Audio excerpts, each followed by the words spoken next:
Buenas tardes a todos y bienvenidos al canal de YouTube del Centro Sefarat Israel, como saben, una institución dependiente del Ministerio de Asuntos Exteriores, Unión Europea y Cooperación, la Comunidad de Madrid y el Ayuntamiento de Madrid, cuyo propósito es servir de puente entre España y el mundo judío a través de la organización de actividades como la que hoy nos trae aquí. Una actividad que marcamos en la celebración de los 1700 años de presencia judía en Alemania, y una actividad que organizamos también con la colaboración de la Embajada de Alemania en España, y en la que vamos a profundizar en la figura de uno de los artistas alemanes más importantes, como fue Max Liebermann, un artista que podríamos decir que fue uno de los máximos representantes del impresionismo alemán, y sobre el que nos va a hablar la historiadora del arte Federica Palomero. Federica, gracias hoy por acompañarnos. No, gracias a ustedes por haberme invitado. Me siento muy honrada y es un placer, como siempre. Gracias. Como siempre para nosotros es un placer, porque hoy con Federica además viajaremos hasta este jardín que pueden ver a mis espaldas, el jardín de la casa que Max Liebermann tenía en la localidad de Wannsee, muy cerca en el suroeste de Berlín, y lo haremos a través de su obra, y lo haremos, como no, a través de la voz de Federica Palomero, que como digo es historiadora del arte y exdirectora del Museo Sefardí de Caracas. Así que sin más por mi parte, voy a ceder la palabra a Federica para que pueda avanzar en esta conferencia que nos trae hoy. Muchísimas gracias. Mm, Gracias a ti, Israel. Buenas tardes y un placer pues estar de nuevo con ustedes. El título de la charla de hoy, Vanguardia y Tradición en el Arte Alemán, yo creo que ya nos da una cierta orientación acerca del trabajo de Max Liebermann. Es un artista alemán, judío, que nace el 20 de julio de 1847 en Berlín y en esa misma ciudad fallece antes de cumplir los 88 años, el 8 de febrero de 1935. Ya a través de esas fechas vemos que tuvo una vida muy larga y una vida muy fructífera también desde el punto de vista artístico, una carrera que se extiende sobre unos 65 años y además, esos años están como a caballo entre los 30 últimos del siglo XIX y los 30 primeros del siglo XX, que ya sabemos que es una época absolutamente clave, decisiva para la historia del arte y sobre todo para el paso de la tradición académica a las vanguardias que se dan pues, a principios del siglo XX. A los 25 años, pues Liebermann, este joven Liebermann, va a irrumpir en forma bastante intempestiva en el medio artístico alemán, que de por sí era un medio ya bastante aletargado, bastante cansado, y él produce esta obra Desplumadoras de gansos, 1872, que pertenece pues a esa tendencia del realismo social que no se había visto mucho y menos de esta forma tan directa, tan sincera y auténtica en Alemania, lo que produce pues una reacción muy negativa del público, de la crítica. Se habla de Schmutzmalerei, es decir, de pintura sucia. Y pues el tema, como pueden ver, es bastante prosaico, puede ser incluso algo desagradable y desde luego él lo presenta de una manera sumamente directa, sin ningún adorno, sin ningún idealismo de por medio, ¿no? Entonces la reacción nos hace esperar. Resulta que él va a seguir pues esa actitud bastante conflictiva. Aquí en 1879, en Múnich, volviendo de un viaje a Venecia donde había pintado dentro de la sinagoga y de estadías en Ámsterdam, donde también había tomado bocetos de la sinagoga portuguesa, pues realiza esta obra cuya temática pertenece a la iconografía tradicional cristiana y más aún a una iconografía popular, cercana pues a las personas, porque pone en escena pues a Jesús de niño todavía, y tiene en este aspecto pues algo como muy sentimental. De hecho, corresponde al quinto misterio gozoso del Rosario, que se llama Jesús perdido y hallado en el templo. El episodio lo cuenta San Lucas en su Evangelio. Dice: lo encontraron en el templo, sentado en medio de los maestros, escuchándoles y preguntándoles. Todos los que lo oían estaban estupefactos por su inteligencia y sus respuestas. Y es una representación bastante fiel de esa descripción de San Lucas. Después hay unos textos apócrifos que son mucho más extensos y que dicen que con José y María Jesús se fue a celebrar la Pascua de Belén a Jerusalén, y allí pues desaparece. Los padres no se dan cuenta, piensan que está con el resto de la caravana, pero cuando están de regreso en su casa y sigue sin aparecer, se preocupan muchísimo. Entonces vuelven a buscar a Jerusalén y lo encuentran entonces en esa discusión pues con los maestros o con los doctores, como se les suele llamar. En esa época, pues hay dos aspectos que chocan mucho, ¿no? El primero es que podemos ver que Lieberman aplica a la iconografía religiosa cristiana las pautas del realismo, que estamos en un tipo de pintura muy cercano al que acabamos de ver, ¿no? Primer punto. Segundo punto, él es judío. El antisemitismo existe en Alemania de forma más o menos latente, y entonces también hay una reacción por el hecho de que un judío haga, digamos, una apropiación de un tema cristiano, y sobre todo cómo lo hace, porque él como judío representa obviamente esta escena bajo una perspectiva judía, la del debate entre estudiosos de los textos sagrados, que como sabemos es un pilar de la práctica religiosa. Y Jesús allí debate en igualdad de condiciones, podríamos decir, con esos mayores que lo escuchan, y el artista ha querido captar pues diversas actitudes, la atención, la curiosidad, la duda. Todo eso lo representan esos personajes, y en el fondo, de una manera muy discreta, representa a la Virgen María bajando la escalera y ya descubriendo a su hijo, pero no es el tema principal. El tema principal es enaltecer esa idea del debate religioso en el judaísmo.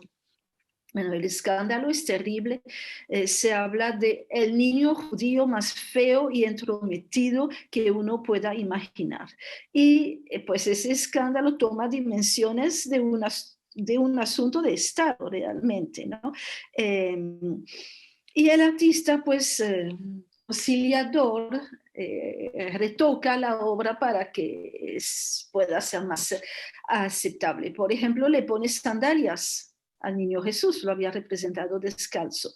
Y, cosa más importante todavía, le vuelve a pintar el cabello de rubio, cuando en la primera versión pues era un niño con el cabello negro oscuro.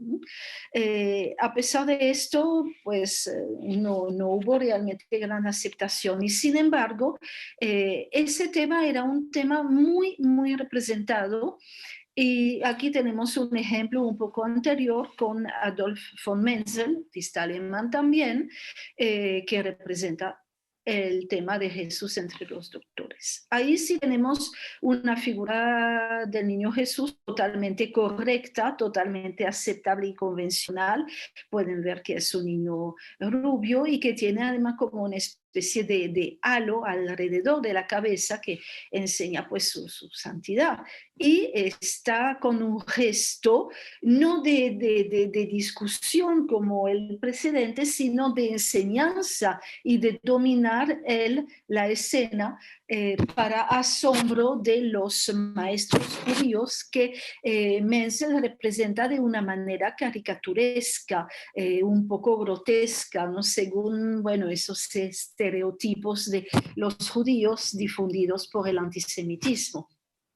Las actitudes, por supuesto, de sorpresa, de duda, incluso de burla, como los dos personajes que están un poco en el fondo a la izquierda, y todo expresado de un modo algo exagerado, digamos, muy teatral, como se solía hacer en la época. Y además, aquí el artista sí le da bastante importancia al episodio de la llegada de los padres de Jesús, que están irrumpiendo en la escena desde el lado derecho, aliviado, por supuesto, y al mismo tiempo muy sorprendidos por verlo aquí, ¿no? Entonces, esos son los inicios de Lieberman en el medio artístico, que por supuesto no pasan desapercibidos. Hay que anotar que el medio artístico alemán a fines del siglo XIX estaba pues bastante estancado, no había pasado, por ejemplo, con toda esa evolución hacia la naturaleza y hacia el realismo que se vio en el arte francés, y se había quedado muy apegado a los valores del romanticismo. Aquí lo vemos con esa obra de Caspar David Friedrich, que va a ser como un ejemplo a lo largo del siglo XIX, esa tradición del romanticismo en su versión kantiana, en su versión de lo sublime, con las ruinas que expresan lo efímero de las obras humanas frente a la obra divina, con esa naturaleza amenazante, como lo vemos con estos árboles que son como fantasmales, que dan miedo, ¿no? Y las pequeñas siluetas casi imperceptibles de los monjes, personajes muy diminutos que representan, por supuesto, lo poco que es el ser humano frente a esa creación divina. También sabemos que estamos en el cementerio, pueden ver una cruz al lado derecho, todo eso da un aspecto muy sombrío a esa obra, pero era pues, lo que buscaba ese romanticismo con el que los alemanes se identificaron. Otra tradición muy anclada en el siglo XIX en arte alemán es la tradición de la influencia italiana. De hecho, los artistas alemanes solían viajar y formarse en Roma en una época en la que esta ciudad vivía pues de las glorias del pasado, vivía de su herencia, pero había perdido realmente importancia desde el punto de vista del arte de la época presente, donde por supuesto pues París había tomado el lugar. Entonces los artistas como los nazarenos, Friedrich Overbeck, se inspiran directamente del primer renacimiento italiano y hacen una recreación, casi un pastiche, digamos, de esas obras renacentistas, donde insisten mucho sobre el aspecto sentimental y transforman pues esas grandes escenas sagradas en estampas para la fe popular. Entonces, todo esto pues es un ambiente por supuesto bastante adverso a artistas jóvenes como Lieberman, que quieren pues sacudir ese medio y hacer nuevas propuestas, ¿no? vamos a ver quién es Max Liebermann. Nos vamos a detener un poquito sobre su biografía. Como les dije, nace en 1847. Aquí tenemos a sus padres, Luis Liebermann y Filipa. Es una familia que pertenece a la alta burguesía judía berlinesa. El abuelo había tenido una industria textil muy floreciente que retoma el padre, que además se lanza con mucho éxito en el negocio de la banca. Eran personas cultas, liberales, y desde el punto de vista religioso eran reformistas, y en casa de Liebermann el lado alemán siempre fue más importante que el lado judío, no sé, crió de una manera bastante laica. En 1857 la familia se muda a el conocido como Palacio Liebermann en Pariser Platz número 7, en la puerta de Brandenburg, que es ese edificio que podemos ver al fondo, justo detrás del jardín, como pueden ver a la derecha de la puerta de Brandenburg. O sea que es un sitio realmente bastante privilegiado. No todo el mundo podía darse el lujo de vivir en el mero centro, pues, de esa Berlín imperial. Desde allí se veía la principal avenida, la Unter den Linden, que pinta Liebermann en un estilo impresionista muy parecida, una visión muy parecida a los bulevares parisinos que pinta Pissarro, pues, en la misma época. Llama la atención la nieve porque la pintó muy poco, que no le gustaba mucho. Él se va a desenvolver más allá de su familia en un ambiente culturalmente muy abierto y al mismo tiempo muy elitesco. Se hace amigo de los vecinos, Karl y Felicie Bernstein, que tienen en su casa un salón donde se reúne, pues, la florinata de la intelectualidad, del periodismo, de la gente importante, pues, en este momento, y además, pues, de mezclarse con gente tan culta. Resulta que Liebermann va a encontrar ahí también una clientela muy importante como pintor de retratos. Aquí el retrato es de ese anfitrión Bernstein. Él viaja mucho, pero ya después de un nomadismo que dura casi 14 años, resulta que se vuelve a instalar en Berlín, donde llega en 1884, se casa el mismo año, y en 1892 vuelve con su familia a vivir en el Palacio Liebermann. Él ocupa ahí el segundo piso y decide hacerse un taller en la azotea, cosa que ha sido bastante difícil. De hecho, tardó 4 años en ver realizado ese sueño por un montón de trabas administrativas, pero cuando lo logró resultó ser, por supuesto, algo bastante espectacular, como lo enseña, pues, esa misma pintura que él hace de ese sitio. Otro sitio muy importante en la vida de Max Liebermann es la casa y sobre todo el jardín de Wannsee, una casa de campo que él manda a construir en 1909 y donde va a pasar, pues, largas temporadas, sobre todo en el verano, con un magnífico jardín a la orilla del lago de Wannsee. Ahí también va a tener su taller, como puede ver, con ese gran ventanal, pues un sitio, pues, para disfrutarlo realmente, donde iban muchísimo los berlineses a pasar los fines de semana, ¿no? Lieberman, además de ser pues, un gran artista, ha sido un promotor cultural también muy importante y muy activo pues, desde el punto de vista institucional. Él fue en 1898 el cofundador con Slevogt y Lovis Corinth de la secesión de Berlín, donde se defiende mucho el impresionismo, que esos mismos artistas, por supuesto, practican. Se hace desde la secesión de Berlín los grandes defensores del impresionismo, que imponen como un estilo de vanguardia frente al carácter pues bastante tradicional, convencional de la academia, ¿no? Pero lo hacen de una manera que no es demasiado conflictiva, porque al mismo tiempo Lieberman, que vemos aquí muy elegante, sentado en el primer plano con su sombrero de copa, Lieberman va a ser también miembro de la Academia de Prusia.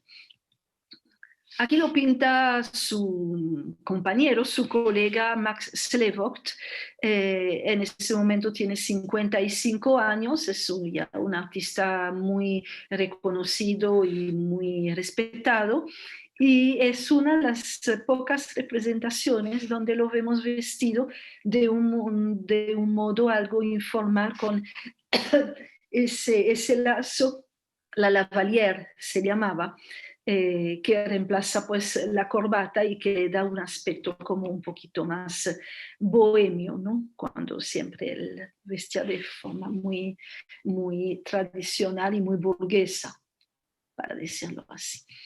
En la misma plaza de Pariser Platz, pero del otro lado, está la Academia Prusiana de Bellas Artes, que va a tener también una gran importancia en su vida.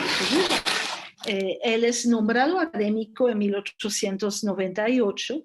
Él tiene ahí grandes exposiciones individuales que celebran sus cumpleaños en 1897, 17, 27, y llega a ser presidente de esa academia desde 1920 hasta 1932. Volveremos a hablar de esa fecha de 1932.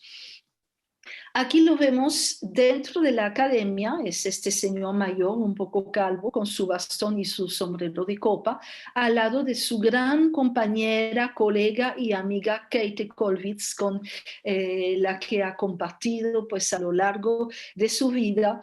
Käthe Kollwitz fue la primera mujer que fue nombrada académica de Bellas Artes en Berlín en el año 1919, y aquí se está preparando una exposición retrospectiva de su obra ese año 27, por los 80 años de Max Lieberman y por los 60 años de Käthe Kollwitz. Y lo vemos aquí, pues, seleccionando obras con unas esculturas en el piso, porque además de una gran dibujante y grabadora, también ella se destacó como escultora, ¿no? Durante toda esa época, la importancia de Lieberman como retratista no se la va a discutir absolutamente nadie, y además de más de 200 retratos de personas de la alta sociedad que le encargan, pues los retratos, resulta que él hace pues también como una especie de panorama de la vida cultural e intelectual de su tiempo. Aquí William Bode, que es historiador de arte, museólogo, que fue pues director de las colecciones de Estado, director general de los museos de Berlín, una persona pues desde luego muy importante y que apoyó mucho la obra de Lieberman, ¿no? Aquí tenemos a Richard Strauss, el músico y director de orquesta. Es toda una galería, pues, él hace de la intelectualidad de la gente más brillante de su época.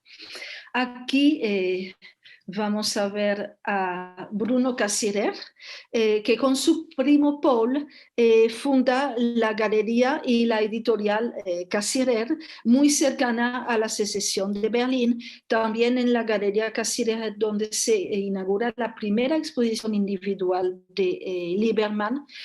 Luego, pues, Paul y Bruno se separan desde el punto de vista comercial.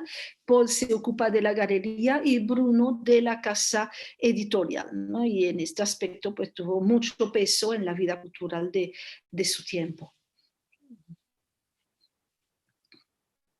Y aquí tenemos a Einstein en 1925, tiene 46 años, está realmente en el auge de su gloria como científico, ¿no?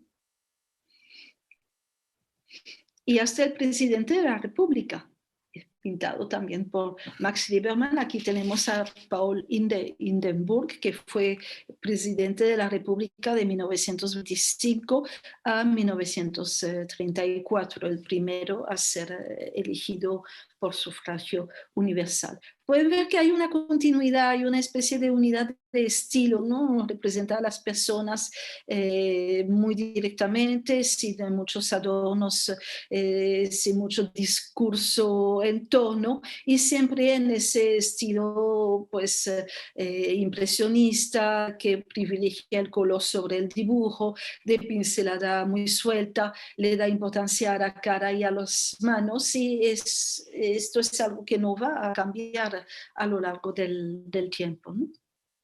Vamos a hablar un poco de su vida familiar, porque él daba mucha importancia a la familia, como solía ser en la burguesía judía. En 1884, cuando regresa a Berlín, se casa con Martha Liebermann.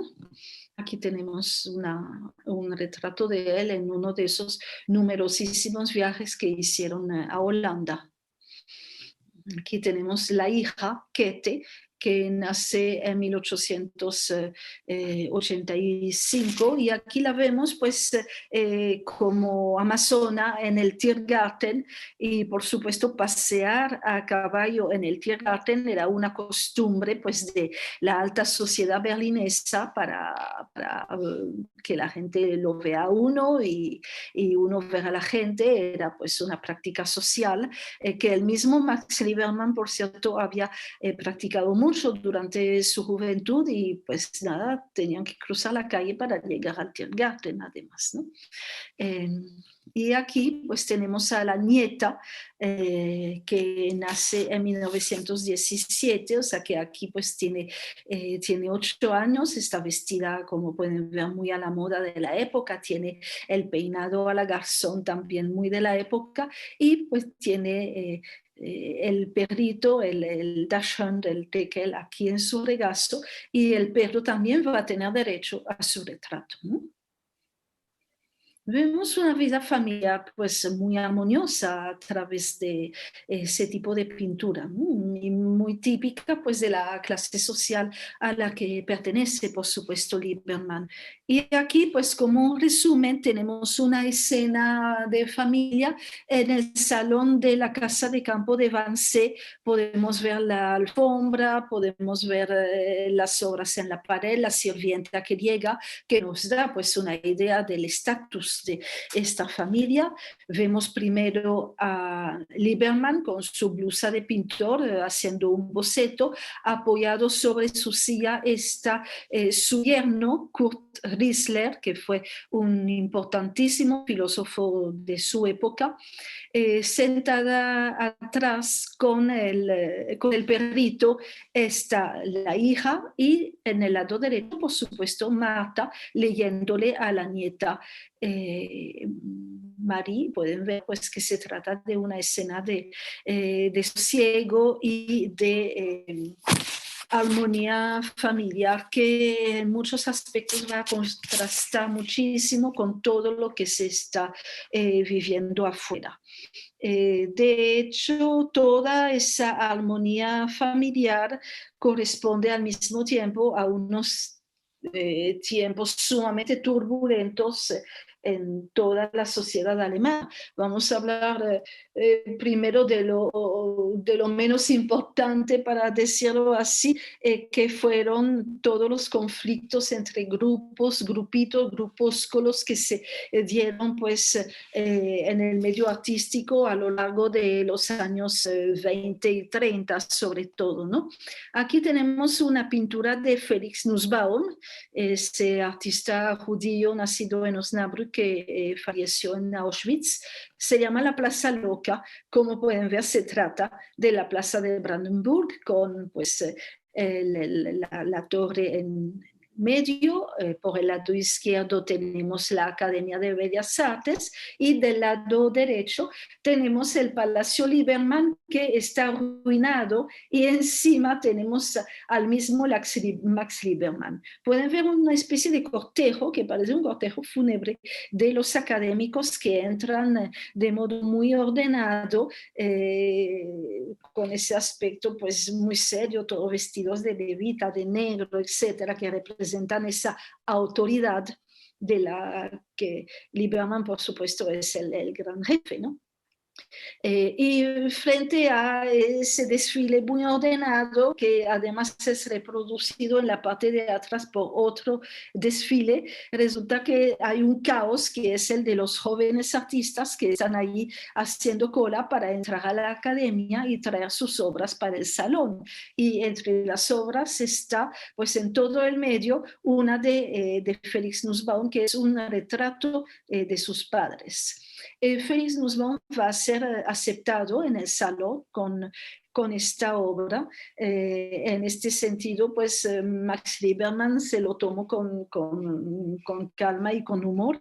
Aquí tenemos el detalle de Liebermann pintando pues en la azotea de ese edificio en ruina. La ruina, por supuesto, representa pues ya el fin, el pasado, pero al mismo tiempo, y esto es bastante terrible, tiene el aspecto pues, premonitorio del palacio que a raíz del nazismo en efecto va a quedar en ruinas. Y por supuesto hay una burla que es Liebermann pintando su autorretrato como para llamar la atención sobre el ego pues que tenía al parecer el personaje, y de hecho él pintó pues muchos retratos, autorretratos. No se molestó en absoluto. Él dijo de Nussbaum: algún día será tan bueno como yo. Entonces, esos autorretratos, pues a lo largo de su vida, una galería también que nos lo enseñan a diversas edades, siempre pintando con la mano izquierda. De niño había tenido una fractura del brazo derecho que nunca se compuso del todo, y por eso pues era zurdo, ¿no? Esa es la época en la que existe pues la secesión que promueve el impresionismo. Luego llega pues una nueva generación que se opone totalmente. Hay muchísimas tensiones, surgen pues los expresionismos. Cuando Max Liebermann es nombrado pues presidente de la academia, él viene a decir: alguien que ha experimentado en su juventud el rechazo al impresionismo se cuidará mucho de condenar un movimiento que no entiende o que ya no entiende, particularmente como director de la academia, que por más conservadora que sea, se estancaría totalmente si desaprobara sistemáticamente a la juventud. O sea, que tenía una actitud liberal, democrática y muy abierta. Volviendo a la pintura, llama bastante la atención que a lo largo de los años hemos visto en los retratos de otras personas, sus autorretratos demuestran que no hay ningún cambio de estilo a lo largo de los años, ¿verdad? Entonces, hemos hablado de las tensiones del medio artístico, pero muchísimo peores van a ser las tensiones políticas que se van a dar en esa misma época, unos acontecimientos, bueno, que van a llevar, por supuesto, hasta el nazismo, ¿no? Aquí tenemos una fotografía del primo de Max Lieberman. Resulta que Max Lieberman y la madre de Walter Rathenau eran primos hermanos, por lo que Walter Rathenau viene a ser pues primo segundo, era una familia muy unida. Walter Rathenau llegó a ser ministro de Relaciones Exteriores del gobierno de Friedrich Ebert y fue asesinado por miembros de la ultraderecha el 24 de junio de 1922, cerca de la casa donde vivía pues Lieberman en Wilhelmstrasse, y para él fue un golpe muy, muy, muy fuerte, un gran impacto, una gran tristeza, no solamente, bueno, por la familia, ¿no? Sino también por todo lo que eso representa de la violencia política en la que estaba inmerso en este momento el país, ¿no? En 1932, siendo ya un hombre muy anciano que está viendo pues, con muchísima preocupación esa subida del nazismo, y resulta que se cae gravemente enfermo y lo cura su amigo, el médico Ferdinand Sauerbruch, que era una eminencia realmente de la medicina en Alemania y que sigue siendo reconocido como tal a pesar de que luego adhirió al nazismo, ¿no? Y en 1932, a raíz de esta enfermedad, decide Max Lieberman renunciar a la presidencia de la Academia de Bellas Artes y él va a quedar en ese momento como presidente honorario. Pero muy rápidamente llega la catástrofe, que es el nombramiento de Hitler como canciller, que ocurre el 30 de enero de 1933 y que el mismo día y la misma noche da lugar a grandes festividades de esas que hacía el nazismo con esos horripilantes desfiles. Aquí tenemos el desfile de los SS justo debajo de las ventanas del Palacio Lieberman, ¿no? Que vemos aquí en la parte derecha del cuadro. Y algo muy simbólico, debajo del arco del monumento de Brandenburg, solamente podía pasar, cuando todavía existía, la familia imperial. Entonces es realmente pisotear pues y llevarse por delante toda una tradición alemana y Lieberman siente un profundo asco desde luego frente a esa demostración tan vulgar y tan amenazante pues del poder de los nazis, ¿no? Esto no queda ahí, es tan solo un principio, como sabemos. El 10 de mayo de 1933, en la plaza de la universidad, es decir, también muy cerca del Palacio Lieberman, ocurre pues esa quema de libros que ha sido realmente instigada pues por Goebbels, por más que quisiera pasar por una manifestación espontánea de los estudiantes en contra de los judíos, de los bolcheviques, etcétera, etcétera.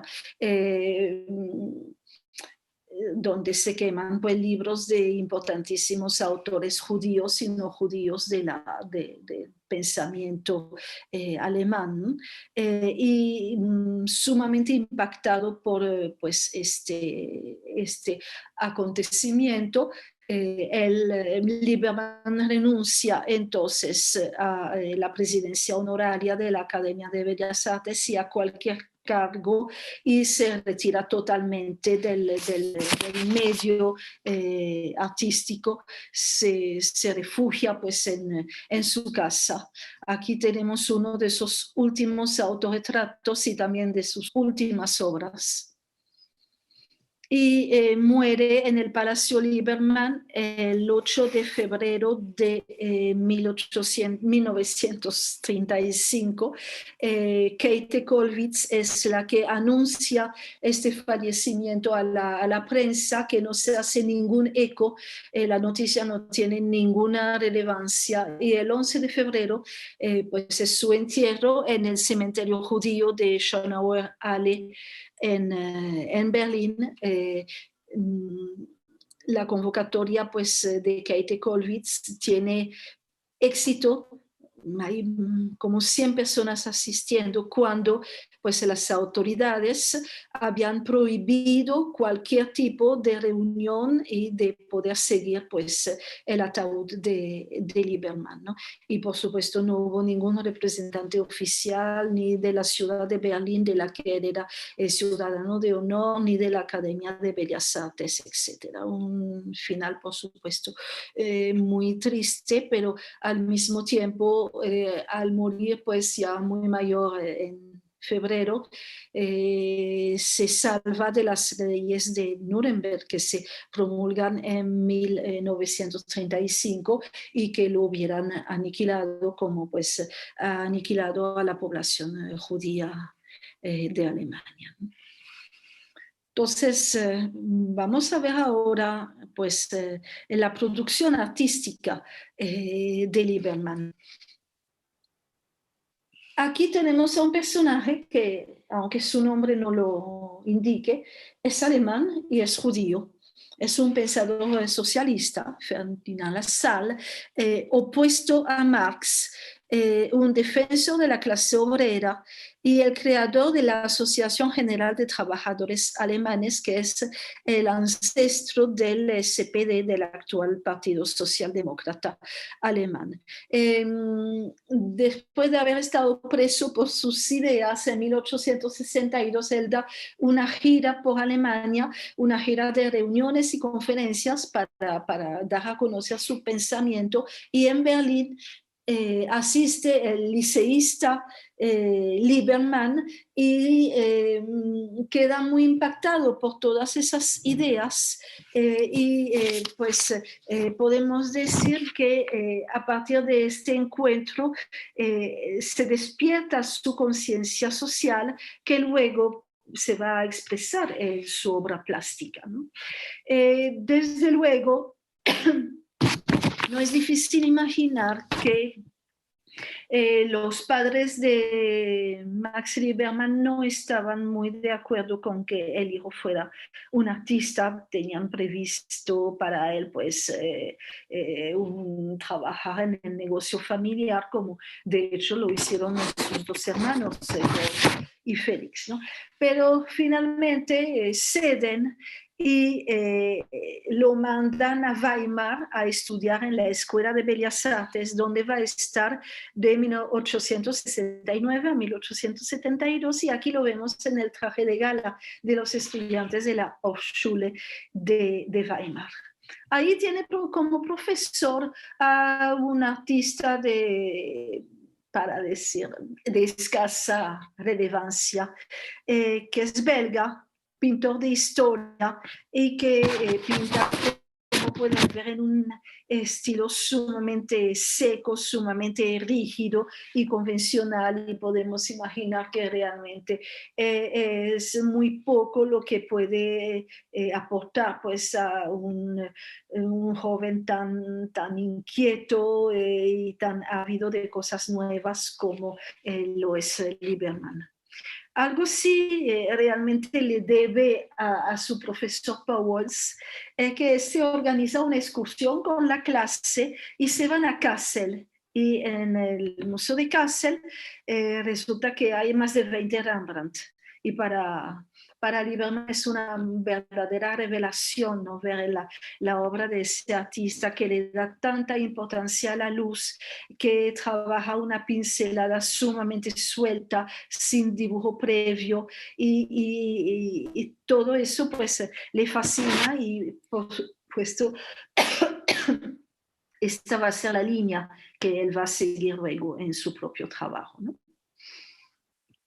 Después de haber servido como socorrista en Metz durante la guerra franco-prusiana, él viaja a Düsseldorf.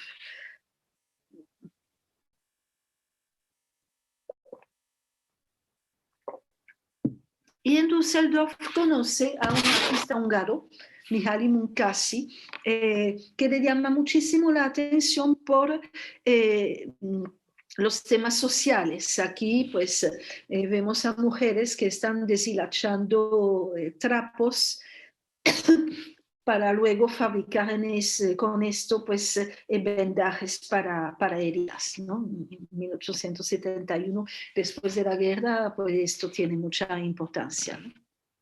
Entonces, ese trabajo de realismo social a él pues le encanta porque es algo realmente novedoso, es algo que está totalmente adherido a la realidad del tiempo, ¿no? Y que además, bueno, demuestra una autenticidad, una falta total de academicismo que le gusta muchísimo. Eh, aunque a la crítica y al público esto no llega a gustar todavía, ¿no? Y sin embargo, el tema del realismo social ya existía en la pintura alemana. Aquí tenemos, bueno, un pintor muy académico, ahora olvidado, pero muy exitoso en su tiempo, que se refiere a la huelga de los tejedores de Silesia, cuando esos tejedores que trabajaban el lino de manera artesanal ven sus trabajos amenazados por la industrialización, por la implantación de las máquinas de tejer, y entonces, bueno, hacen una huelga, un episodio muy dramático de la historia social de Alemania. Entonces, el tema, pues sí está presente. Lo que sí podemos ver es que Hübner lo representa de una manera sumamente académica, sumamente clásica. Tenemos a la izquierda el comprador, el capitalista que mira las telas y no está conforme con ese trabajo pues artesanal, y entonces ahí están los tejedores que ven, bueno, pues avecinarse para ellos un futuro muy negro. Están las mujeres trabajadoras con los niños, hay todo un aspecto en este sentido muy sentimental que nos puede recordar, por ejemplo, la pintura de Greuze. Hay también una teatralidad en los gestos, ¿no? Una especie de exageración para darnos a entender qué es lo que está pasando, algo que ya en los años 70, pues un artista como Mukasey y un artista como Lieberman van a rechazar totalmente, ¿no? Entonces, decepcionado pues por lo que pasa en este momento en Alemania, Lieberman decide irse a París. París era como el objetivo, la meta pues de los artistas jóvenes de aquel tiempo, ¿no? Como ustedes saben, desde los años 70 hasta pues los primeros años del siglo XX, la edad de las vanguardias clásicas, ¿no?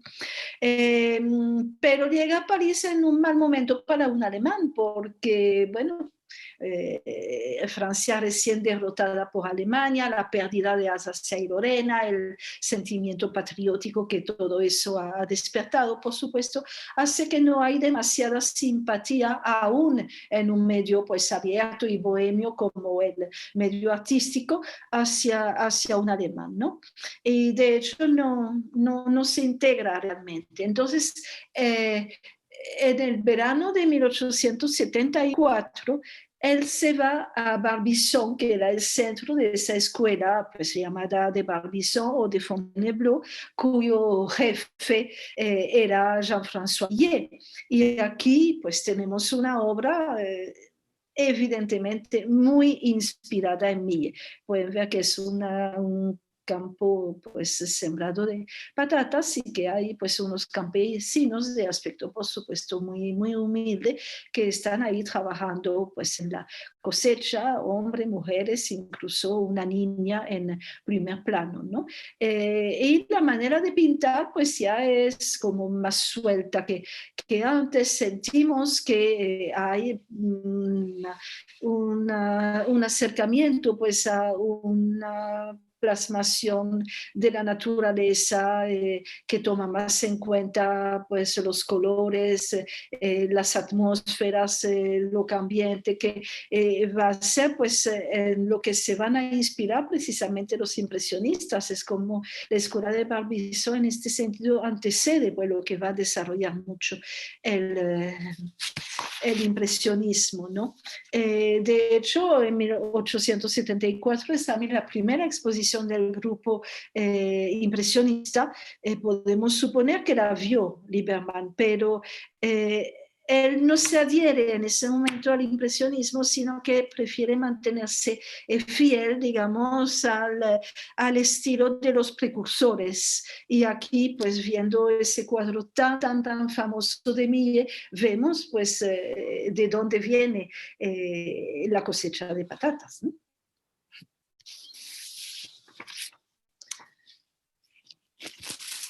En esa época también se junta ese realismo muy sencillo con los temas campesinos que produce la escuela de Barbizon con la tradición de la pintura holandesa. Y entre 1875 y 1914, todos los años Lieberman va a viajar a Holanda, rompiendo totalmente con la tradición de ir a Italia. Él fue pues a Venecia en 1878 y más nada, estaba mucho más atraído pues por esa pintura de tradición realista holandesa, no solamente por los temas, sino también por esa manera de pintar mucho más desenfadada, mucho más fluida, que le da importancia pues al sol, a la sombra, a las atmósferas. Pues aquí tenemos esa escena muy típica de la anciana con el gato, que podemos comparar con una escena de Joseph Israels, que es un artista judío sefardita holandés muy importante, del que Lieberman se hizo amigo y que obviamente influyó mucho en su trabajo. Aquí una escena típica de ese realismo pues llano, sin sentimentalismo, sin adorno, sin ningún mensaje subyacente desde el punto de vista política o de una cierta denuncia social, no, solamente presentar, como decía Courbet, el aquí y el ahora.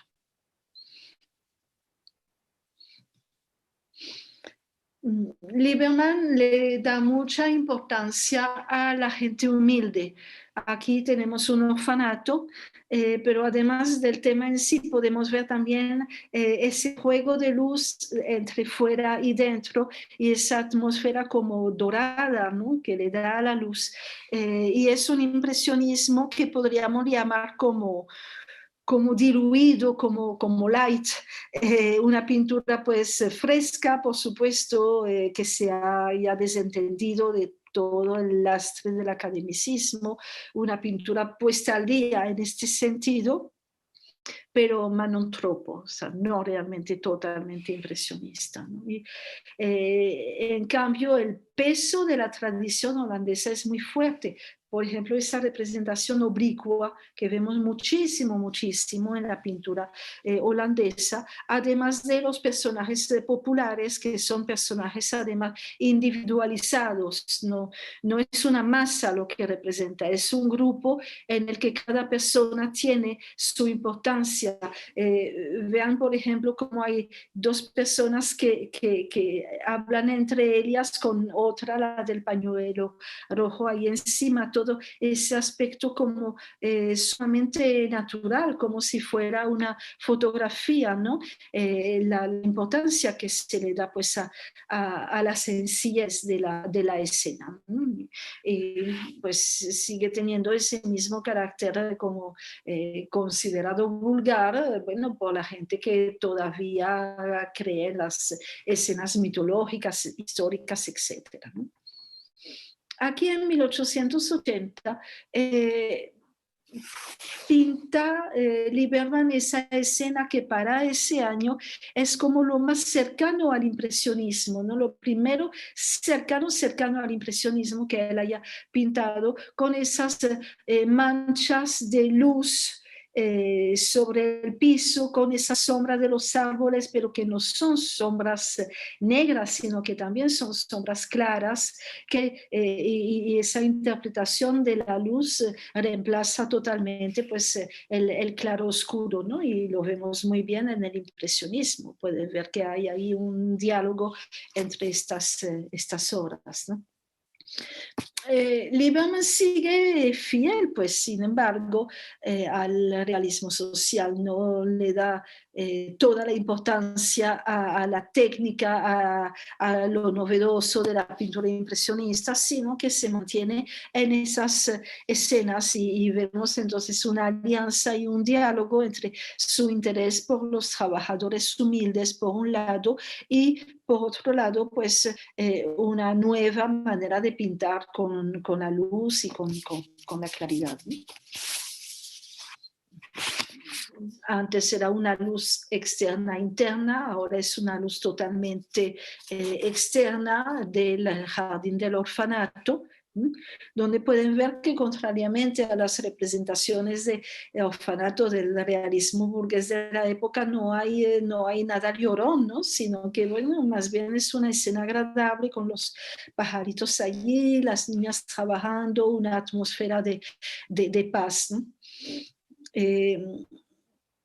También comparte mucho Lieberman con Joseph Israel la sensibilidad hacia una naturaleza donde más que los elementos sólidos en sí, cuentan elementos atmosféricos, efectos climáticos que aquí pues representa con muchísimo verismo, ¿no? Además de ser también una escena pues de gente humilde, y lo volvemos a ver aquí pues en Lieberman con esa escena de la carretera del pueblo después de la lluvia con los reflejos, una escena donde hay mucha espontaneidad. Pueden ver que esas dos mujeres se encuentran y se paran un ratico a conversar, mientras cada quien, bueno, hace lo que tiene que hacer, los animales ahí sueltos también por la calle,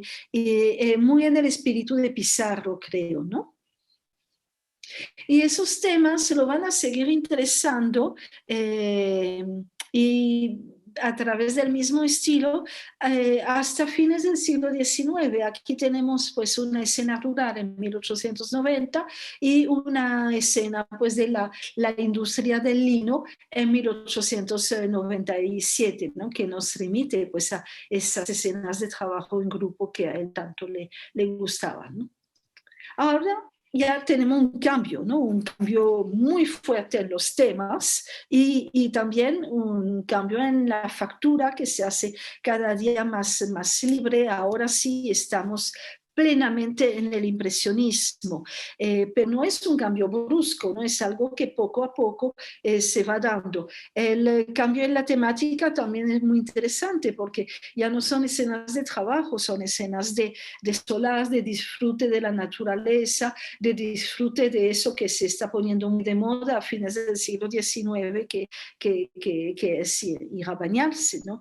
Él pinta esas escenas en el balneario de Zandvoort, que es un balneario muy popular, unos 20 kilómetros de Ámsterdam, y en el de Scheveningen, que es la playa de la ciudad de La Haya. Pueden ver el colorido, esa manera pues tan espontánea de representar las olas, y por supuesto es imposible no pensar en Joaquín Sorolla. Hay una coincidencia pues, en el tema y en la manera de tratarlo, aunque lo más seguro es que nunca se conocieron, nunca coincidieron.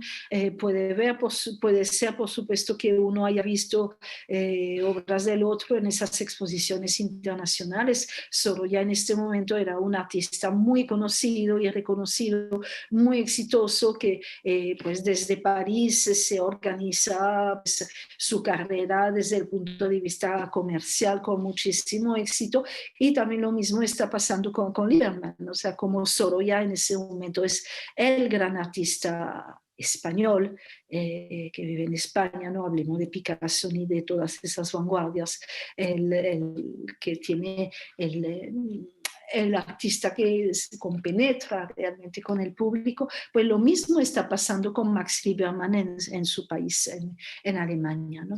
Y se interesa entonces ahora por otro medio social, el suyo, la burguesía a la que pertenece, y esto que habíamos comentado de su afición por los caballos, ¿no? Los caballos junto al mar.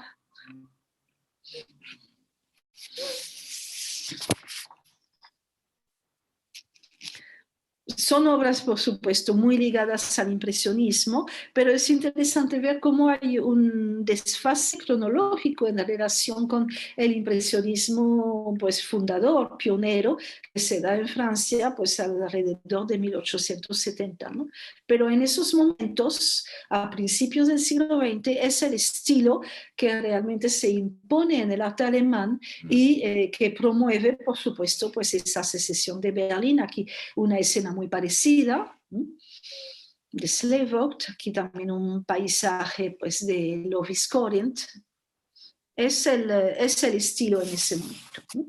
Y Lieberman, por supuesto, es, bueno, pues el que lideriza, pues, ese cambio drástico, ¿no? En el arte alemán, pero paulatino en su trabajo. Aquí estamos en Ámsterdam, en el Zoo, y pueden ver, pues, el mismo efecto de luz que ya él había creado en 1880, ¿no? Con una atmósfera muy cálida, una atmósfera de solas, de armonía. Este mismo lugar, El hombre de los loros, tal vez una de sus obras más difundidas, conocidas y reproducidas. También en Ámsterdam, una escena callejera que no es lo que él suele pintar, está mucho más atraído por la naturaleza, y vuelve también al tema popular. Es una calle, pues, de la judería de Ámsterdam. Entonces, además, bueno, de ese aspecto de bullicio, de ese aspecto muy popular de la escena de mercado, por supuesto, pues, muy corriente en el arte holandés, tenemos la temática judía, ¿no? Que él aborda muy poco, de hecho, en su trabajo, ¿no? Y durante muchos años, el tema preferido de Max Lieberman, y corresponde a una tradición muy alemana que, por supuesto, todavía existe, que es, bueno, la de ir a tomar cerveza, pues, en esas tabernas al aire libre que se llenan con el primer rayo de sol, y donde, pues, se mezclan las clases sociales en una atmósfera, pues, festiva. Podemos hablar, pues, de pintura costumbrista, porque nos describe precisamente pues, el tiempo libre de los alemanes de esa época, ¿no?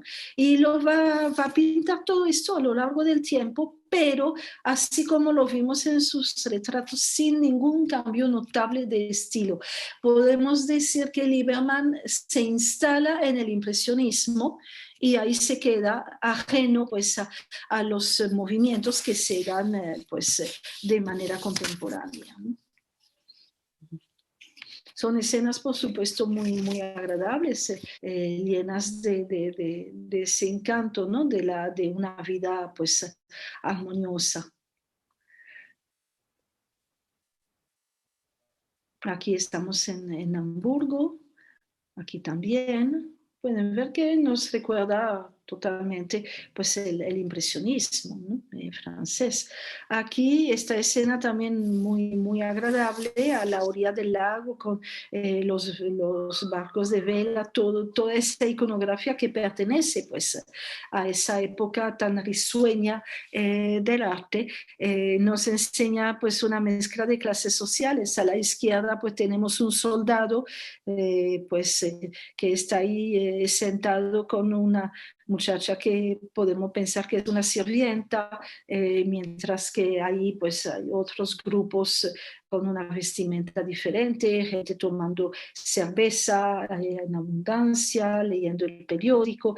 Aquí pueden ver algo muy parecido. Volvemos a ver la, la pareja, digamos, de la sirvienta y el soldado, ¿no? Que es como un tópico, digamos, ¿no? Pero detrás pues tenemos ese hombre tomando cerveza y detrás de él está su sombrero de copa y su bastón que enseñan que pertenece pues a un medio social más alto, pero todo eso pues mezclado en armonía.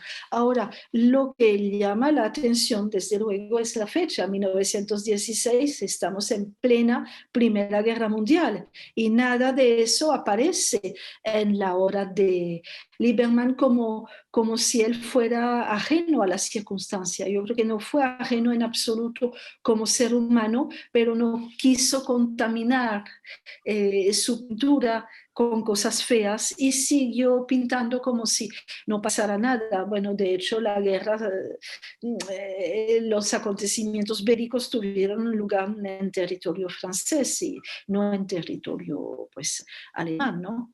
Eh, y yo creo que vemos muy bien la influencia del impresionismo.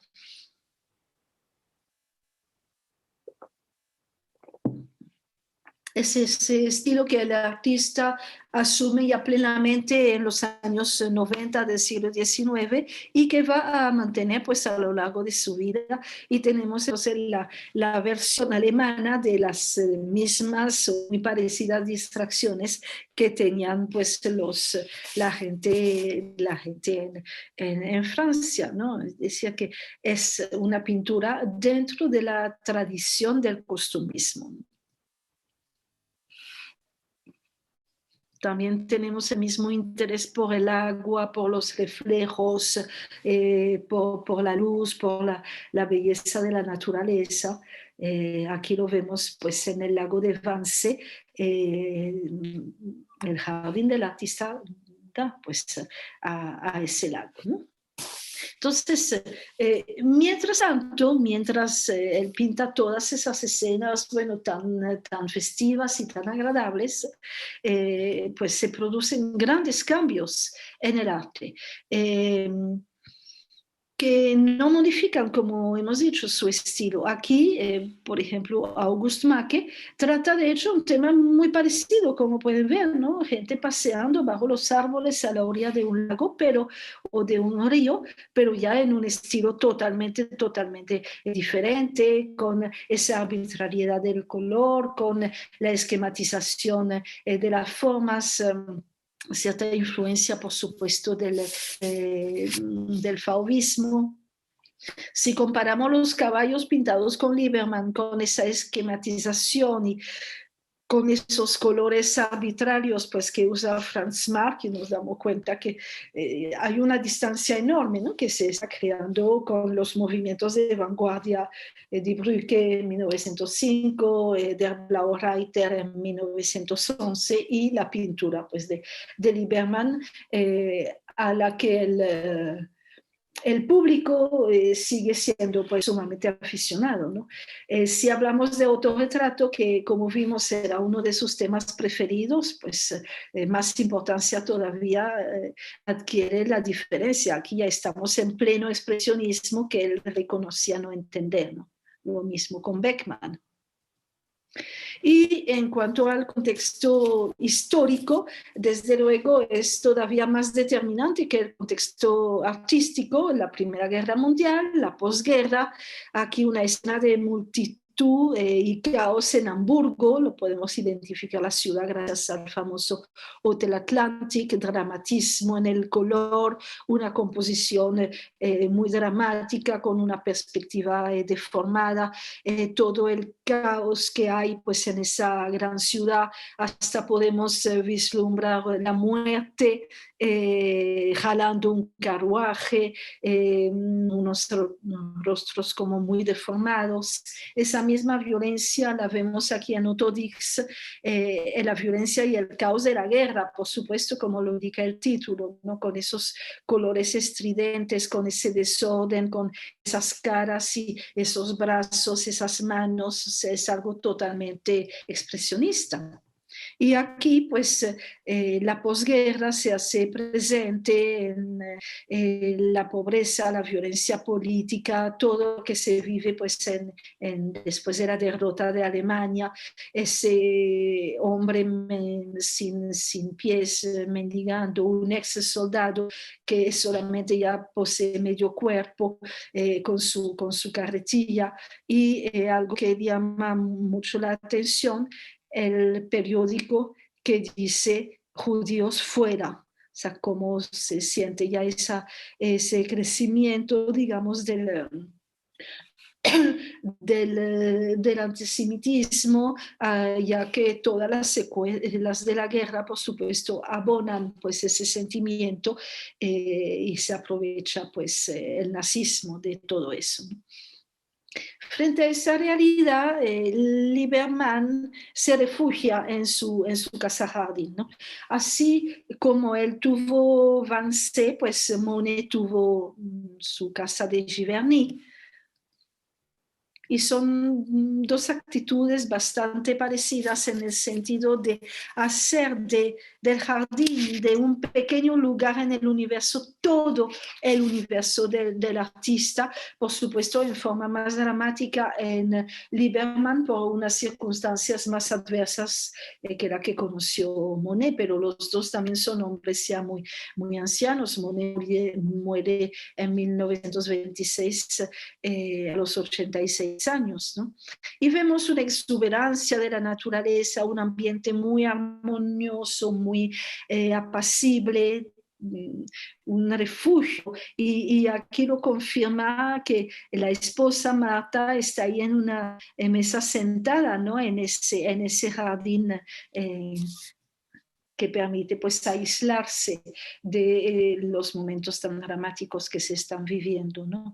Y yo creo que esa voluntad de mantener pues ese universo intacto nos remite mucho a la iconografía medieval muy presente en Alemania del Hortus Conclusus, de ese lugar cerrado, aislado del mundo, pues lleno de paz y de armonía, que era, si podemos hablar de mensaje, el que nos quiso transmitir hasta el final de su vida, pues un artista como Max Lieberman.